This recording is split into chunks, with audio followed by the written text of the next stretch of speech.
Nag-ukay na po para sa pamustihan ng bahay nila Lola. Mainit. Mainit pa sa atop. Tinanggal kaya yung atop. Ayan, ano kayo maganda dito? Sa labas yung CR o sa loob? Loob na ng bahay, no? Siguro. Para hindi na sila lalabas. Mag-CR.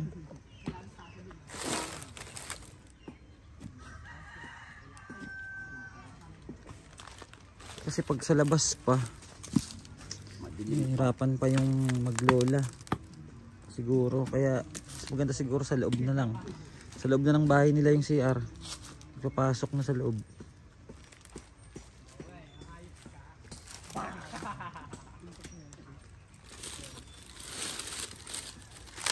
Bayda bakit to?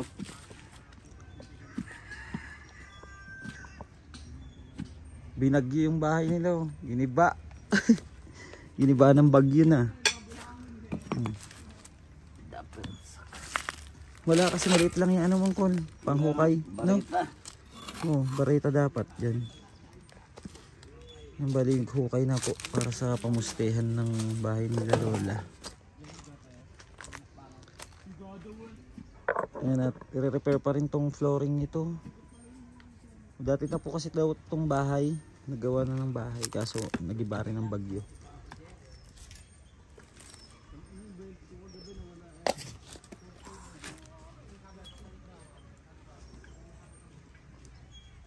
O ano, nasira na. Wala kang bubong. Paano ba yung plano mo dyan? Anong plano mo? Ang plano ko, Oh, ayan. papantay ito dito sa ano, Ah, lutuan nila, lutuan. wala yung ano natin, engineer. Tapos, etong CR, sasarado na rin yan. Ito na yung magiging pinto niyan dito. Para diretso na dito. Pagpasok dito, dito na. Perang piye. Oh, Tapos ito na magaling. yung, ano, Magaling pala tong engineer nila. ito yung pangalan ng engineer. Anong pangalan? Ayan. Umboy #Kupal. Lumboy? Romboy. JC, galingan mo dyan ha. Baka matanggal na naman. Ugani. Bungog. Ayan, bali po ang gagawin natin sa bahay nila. Mas maganda po siguro ano. Ito kukulong natin to hanggang dito. Ayan. Tapos doon sasaraduan na. Tapos doon na babaguhin na yung pintuan ng CR. Dito na lalagay. Tapos dito yung lutuan nila. Tapos kawayan yung ano para kahit paano may napasok na hangin. Basta ito yung sasarado natin. Lalagyan lang din ng pintuan sa loob. Papunta ng lutuan at saka CR. Mas maganda po siguro ano. Mas maganda yung ganun. Kesa po sasakupin natin buong yun. Pag magluluto sila sa labas na naman. Eh mauulanan uli si Lola. Kaya mas maganda yung masakop na lang ng bubong. Diba, mas maganda yung plano na yun, sir, no? Maganda. Very good. Ha? Pangit. Pangit. Maganda na nga yun. Tama yun. Paano higaan nila? Tapos yan, gigibayin na yan siguro. Giba. Gibayin niya no yun, naapakan ni ano, Jesse. Pati itong tampak, giba na rin yan. Oo, pag-iba mo na rin yan. Sakla natin yan. Tiklop na. Ayan, at sinusukatan na po, ano, para mapostehan na rin. May super nga ako puste.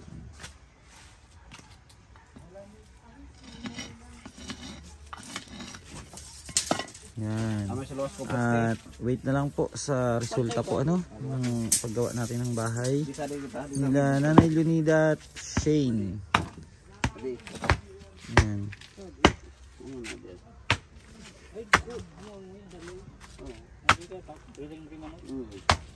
Yan po at nag-ano na.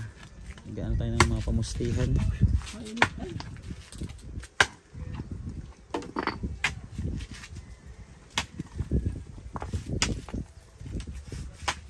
Kasi pag ano, maliit lang ano, matibay pati yan. Yung malapit ang agwat ng mga poste. Aring rin sa loob. Sa loob. Oo. Puro pamakuan. Ha? Ay di. Sa loob ka pamakuan. Ha? Sa loob ka pamakuan. Kwarto bagad. Sa loob ka pamakuan na. Buwan sa luwas. Hmm. Tayo pantay sa di luwas. Oo. Pag pintura kaya kan, puro kawi sa loob.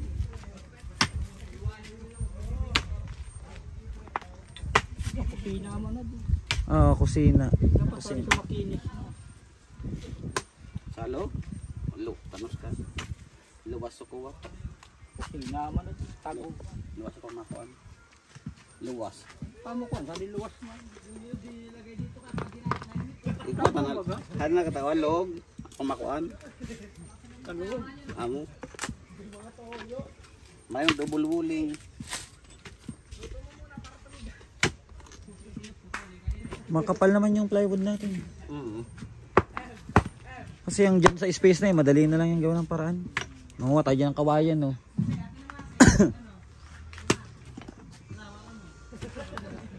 Para may napasok din sa kanilang hangin. Pala. Maski yung pintuan nila dyan, Uncle, pwede na ng kortina na lang yan. Yung dyan, yung gagawin pintuan dyan, no? Ano? Kortina na lang, no? Pati yung sa CR. Dalawa lang naman sila ni Shane. Basta ang importante dito yung pinto na ano. Pinaka main na pinto nila. Tapos magandang kulay kay ano, green.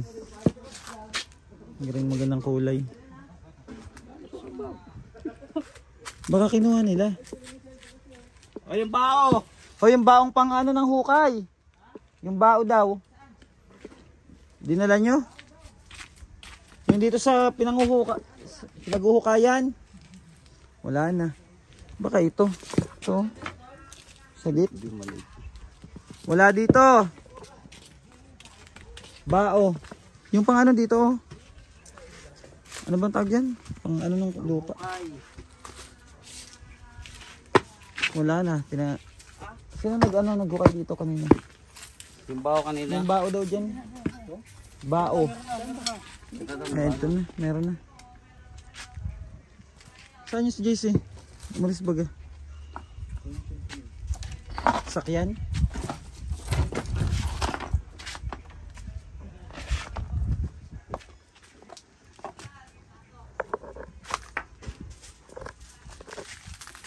Ayan po, at sana maganda yung ano, no, maganda yung kalagasan ng bahay nila.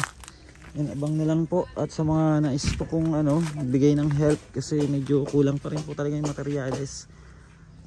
Message na lang po kayo sa amin mga kababayan. Kahit maliit po na tulong, pag nagsama-sama yan, malaking bagay po yan. At isang kababayan natin or isang maglola ang ating matutulungan sa mga help nyo mga kababayan, ano. At napakadelikado ng ano nila, tinitirahan talaga. At ano pa naman si Shane, bata pa. Ano, kailangan may ano sila, maayos na tirahan. Dahil mahirap po yung pagwala. Kawawa yung bata. Lalo na yung si Lola. Matanda na. Gaya po nung sabi niya nakaraan, akala niya daw mamamatay na lang siya na hindi man lang maayos yung bahay niya. At thanks God, ano, dahil kahit paano, ayan, nakaka-help tayo sa pamamagitan nating mga kababayan, mga OFW. At maging sa kababayan natin sa Pilipinas. Kaya thank you so much ng marami po, ano. Message na lang po kayo sa amin. Doon po kayo mag-message sa 2 million followers na Bench TV, ano, para po hindi po tayo ma-scam. Maraming salamat po mga kababayan. And abang po sa ating mga susunod pa na video. God bless po. Thank you so much. Ayun na, binubuhat na po nila yung bahay nila nanay, yung karugtong. Uy William, tumulong ka dun. Halika dito, sabi mo tutulog ka. Buhat no, tawagin mo yun si boss. Uy, tumulong ka muna dun. Ay no, bubuhatin mo. Tulong ba ako, guys? Sa mot, ikaw daw ang kailangan nila dun. Ako rin? Hindi daw mabuhat, oo. Tumulong kayo dun. Sampor. 1, 2, 3, go! 1, 2, 3, go! Yan na, magbunot na. Ito na iwan. 1, 2, 3, game. Lapit nyo na dito. Ano mo dyan sinasabi ko? Yan. Yan, naputol na.